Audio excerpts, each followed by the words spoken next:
Hello, welcome to OJ Studios. Please enjoy this week's chapter of Punishment 2, Return of Amanda, by Olivia Julius.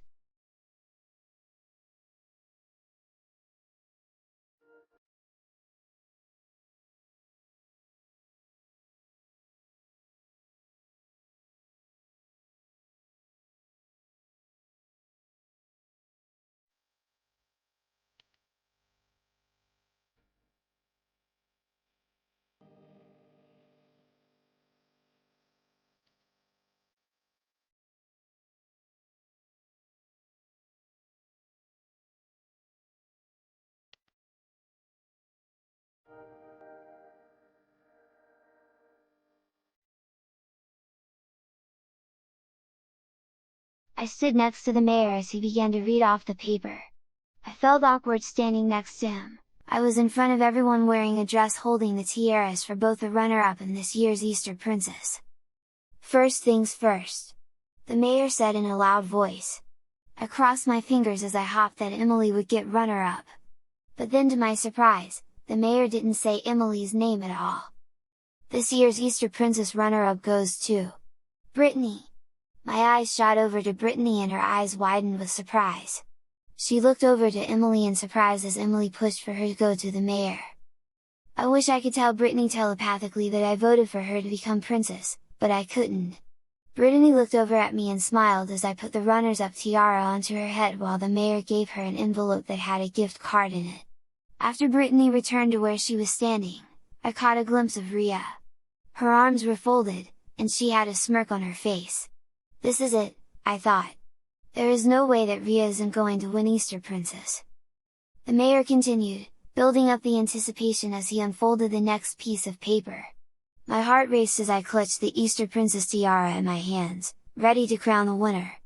I had to remind myself that if Rhea does win, then I still need to be nice. There is no use in fighting her, she will have won at least fair and square with no help from me.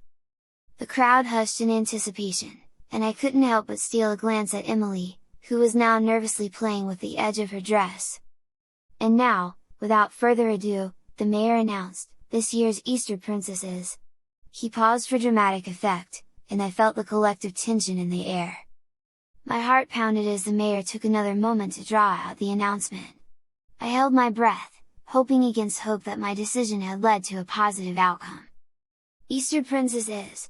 The mayor finally uttered the name, and it felt like time had slowed down. Emily! A wave of relief washed over me, and I couldn't contain the smile that spread across my face.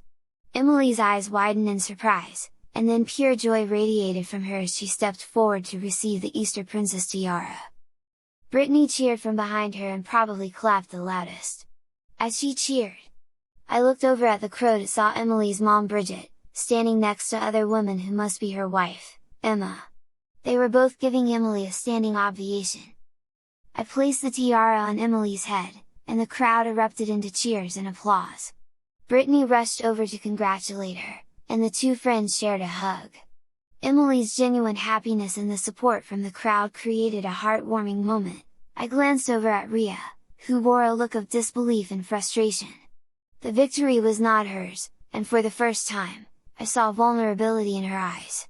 She shot me a glare before turning away, and I couldn't help but feel a sense of triumph. The mayor continued with the ceremony, presenting Emily with the envelope, and officially declaring her the Easter Princess of the Year. As Emily waved to the crowd, I couldn't help but feel proud of my decision to vote based on merit and not succumb to Rhea's manipulation. Brittany, still wearing her runner-up tiara, stood by Emily's side, and the two friends shared another hug. The camaraderie between them showcased the genuine bonds formed during the Easter Prince and Princess contest. The mayor, taking back the microphone, addressed the crowd once more. Let's give a big round of applause to our Easter Princess, Emily, and our runner-up, Brittany. The applause and cheers echoed through the town square, creating a festive ambience. The official ceremony concluded, and the newly crowned Easter Princess and her runner-up descended the stage, greeted by friends, family, and members of the community. Brittany, with her gift card envelope in hand, approached me with an excited grin. Can you believe it? she exclaimed. "Emily is the Easter princess! This is amazing!" I smiled back, genuinely happy for both Emily and Brittany. "It really is! You both deserve the recognition!" Brittany nodded appreciatively. "Thanks, Amanda! And hey, you were great up there too! Holding those tiaras like a pro!" I chuckled, relieved that the tension of the contest had transformed into a celebration. As the crowd continued to mingle and congratulate Emily and Brittany, I couldn't help but feel a sense of accomplishment. The challenges and choices faced during the contest had led to a positive outcome, and the spirit of Easter shone brightly in the small town. I caught sight of Rhea still on the stage. She walked over to the microphone and grabbed it from the stand. I seemed to be the only one who saw her do it. Everyone else was focused on Brittany and Emily. Rhea smiled evilly at me and then winked. I tried to stop her, but there were too many people between me and the stage. I knew what was coming, and I had to stop her. But I couldn't with everyone around. "Everyone!" Rhea said over the microphone. My heart froze, I knew what was going to happen next. Even Emily and Brittany looked up at her. "Oh no!" I heard Brittany whisper.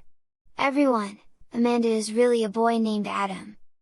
The moment Rhea's words echoed through the area, time seemed to stand still. Gasps and whispers spread through the crowd like wildfire, and all eyes turned towards me. I felt a mix of shock, embarrassment, and anger, realizing that Rhea had followed through on her threat.